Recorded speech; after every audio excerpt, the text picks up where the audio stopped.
pessoal, bem-vindos a mais um vídeo deste canal. Eu sou a Thaís Vilela do canal Seja Sol e hoje eu vou falar deste livro maravilhoso que é o Poema da Recordação e Outros Movimentos, da Conceição Evaristo, diva. Eu já cheguei a falar deste livro aqui, que é o Insubmissas Lágrimas de Mulheres. Opa, este aqui, muito bom, muito bacana, que fala sobre dores de mulheres, mulheres diversas, mulheres pretas, que passam por várias questões. Fala de dores, mulheres que fizeram sucesso sozinhas, mulheres que sofreram violência doméstica, sofreram com preconceito de serem pretas. E ela fala de muita coisa nisso daqui, mas sempre mulheres que venceram de uma certa forma algo que aconteceu com elas, mesmo vindo de um lugar pobre, humilde, elas conseguiram ascender socialmente e vencer todos aqueles preconceitos que elas acabaram sofrendo e violências, né?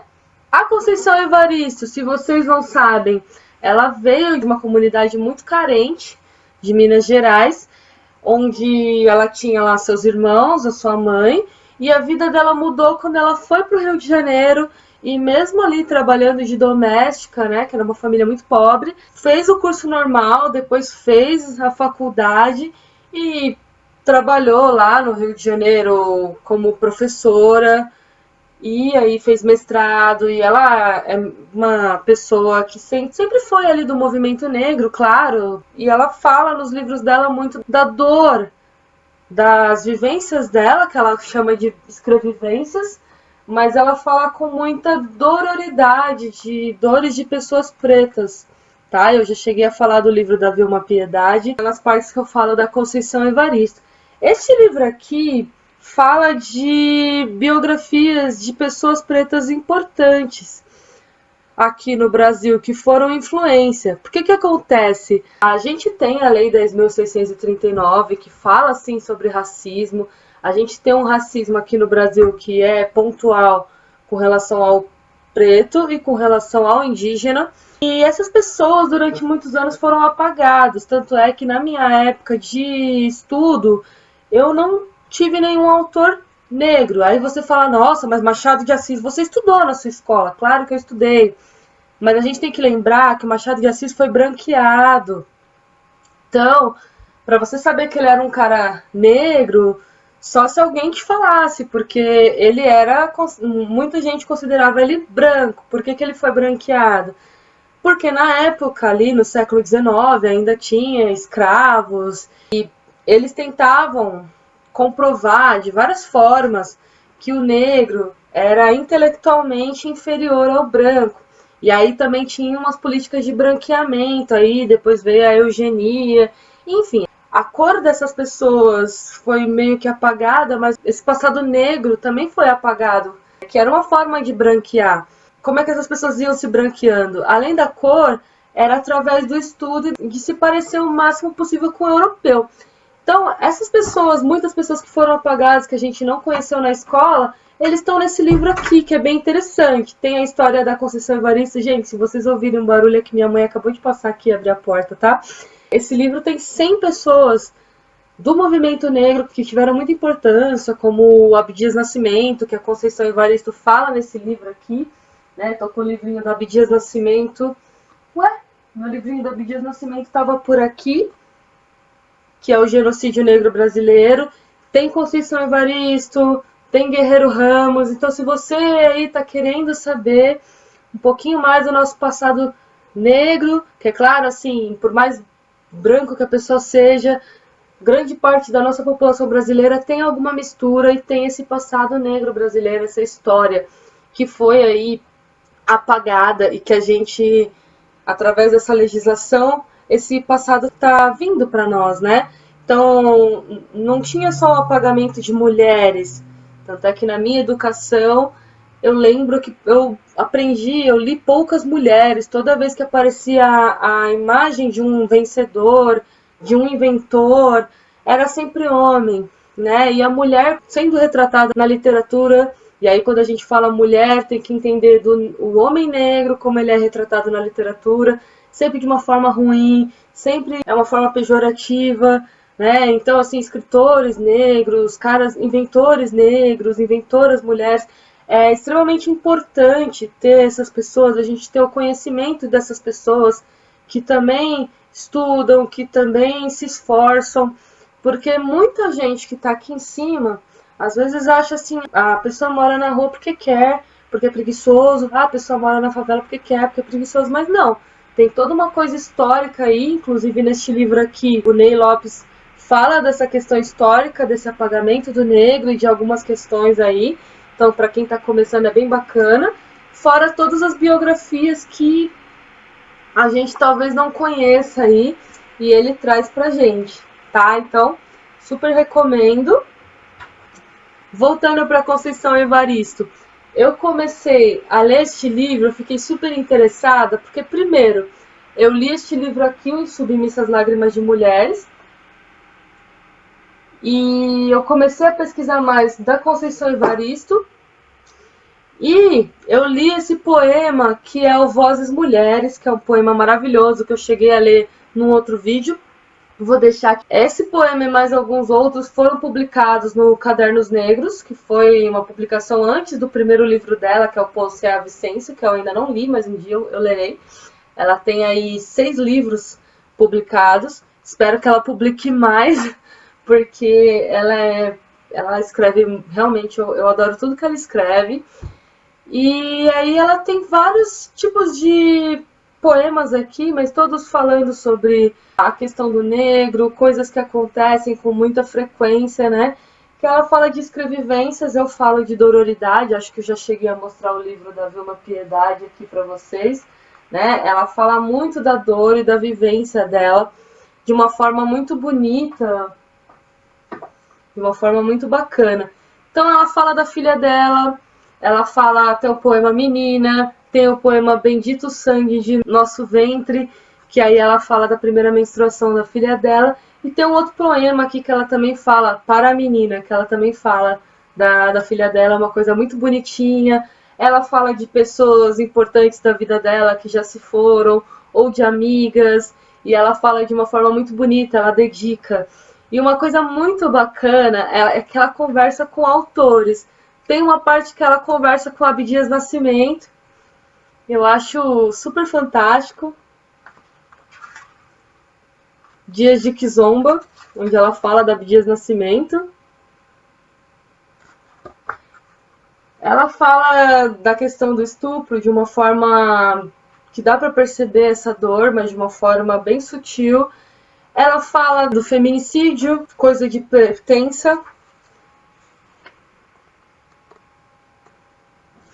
Tem esse poema aqui, ó, da calma e do silêncio, que eu acho fantástico, assim, eu me reconheço muito nesse poema, que ela fala assim: quando eu morder a palavra, por favor, não me apressem, quero mascar, rasgar entre os dentes a pele, os ossos, o tutano do verbo, para assim versejar o âmago das coisas. Quando meu olhar se perder no nada, por favor, não me despertem, quero reter, no adentro da íris, a menor sombra do ínfimo movimento. Quando meus pés abrandarem na marcha, por favor, não me forcem. Caminhar para quê? Deixem-me quedar, deixem-me quieta, na aparente inércia. Nem todo viandante anda estradas. Há mundos submersos que só o silêncio da poesia penetra. Muito bacana. Tem um outro que eu acho bem bacana, que é o que ela conversa, a Carolina, que foi a mulher que escreveu O Quarto de Despejo, uma obra fantástica que foi aí apagada na nossa literatura, o que eu falo de... Quando eu estudei nos anos 90 e terminei, saí do ensino médio em 2004, mais ou menos, e a legislação, a Lei 10.639, foi feita em 2003. Então, quando começou assim, as pessoas não sabiam nem muito como fazer isso, não tinha material, né? Porque muita coisa ainda estava sendo discutida, sabe? Então, o pessoal não sabia como agir. Então, eu não tive, assim, nada dessa questão. Até hoje as pessoas estão reformulando, mas hoje já tem livros didáticos relacionados. E até quando as escolas vão escolher livros de leitura, a própria editora já coloca esses livros, já traz esses livros para os professores, então dá uma facilitada, porque imagina que o cara teve todo um passado europeu aí na educação, e aí esse cara do nada ele vai ter que sair correndo atrás de uma literatura relacionada à nossa questão dos nossos antepassados africanos, que querendo ou não, muitas pessoas aqui no Brasil são misturadas, elas não sabem nem as suas origens direito. Então, a partir de uma legislação dessa, as pessoas começaram a correr atrás, e até hoje estão correndo, inclusive, assim, para você sair caçando autores ainda hoje é muito difícil, porque essas pessoas foram apagadas, elas não vinham à tona. A autora do Quarto de Despejo não foi diferente, ela veio da favela, chegou a fazer sucesso porque ela escrevia muito bem, só que por ela ser preta, não ser o padrão de beleza, ela não veio da alta sociedade, ela acabou morrendo também num lugar assim que não deveria, porque o texto dela não foi valorizado muito por essas questões assim de cor mesmo, né, que eles tentavam valorizar tudo que era branco e europeu. Parece que todo mundo aqui no Brasil é super branco e europeu, só que não, né? E aí a gente tem a questão da mídia, tem a questão de tudo que quando eu aprendi, eram poucas mulheres apareceram para mim e muito menos pessoas pretas. Né? Sempre quando apareceu uma mulher era branca, inclusive a Clarice Lispector foi a autora da Hora da Estrela. Carolina não apareceu, mas a Clarice apareceu. E se você não sabe, ela já tinha uma condição muito bacana.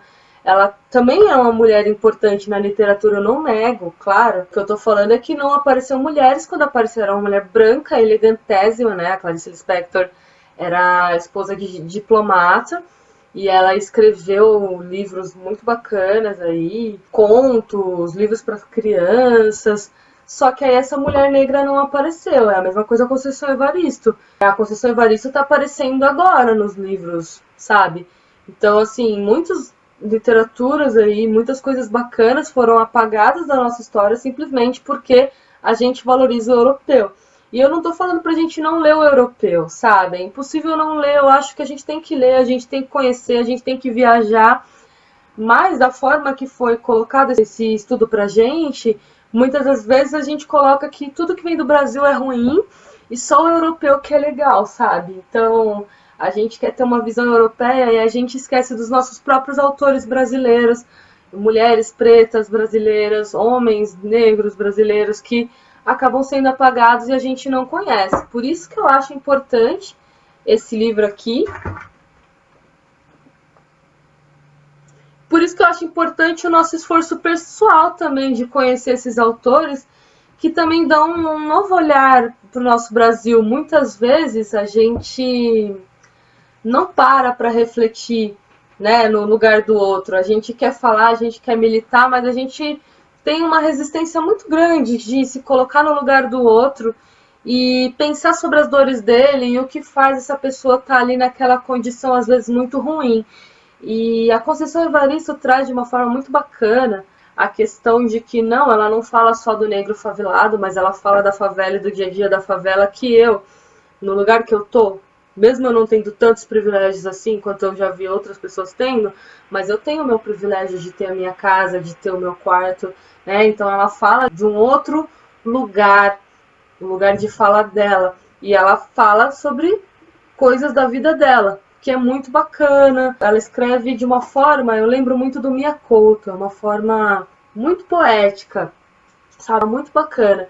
E ela traz várias coisas. Ela fala da mulher preta, ela fala do menino preto, ela fala do negro enquanto pessoa, né? Porque em muitos lugares a gente acaba, sempre quando aparece um negro nos livros, ele é sempre um personagem secundário, ele é sempre um cara, é o bandido, é o favelado, é o menino sem importância.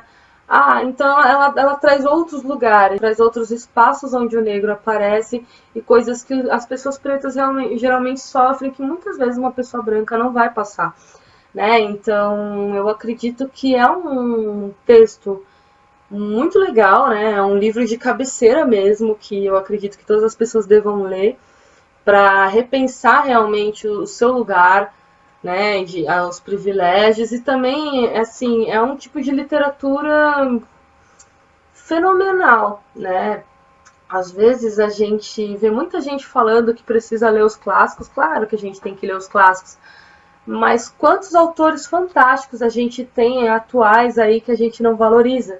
E muitas vezes a gente fala que não existe o tal do racismo aí, mas quando a gente vê um autor preto, ou uma autora principalmente, a gente já tem aquela questão do machismo, né? Claro, a misoginia que a gente fala, né? De que não, uma mulher escrevendo, nem deve ser tanta coisa assim.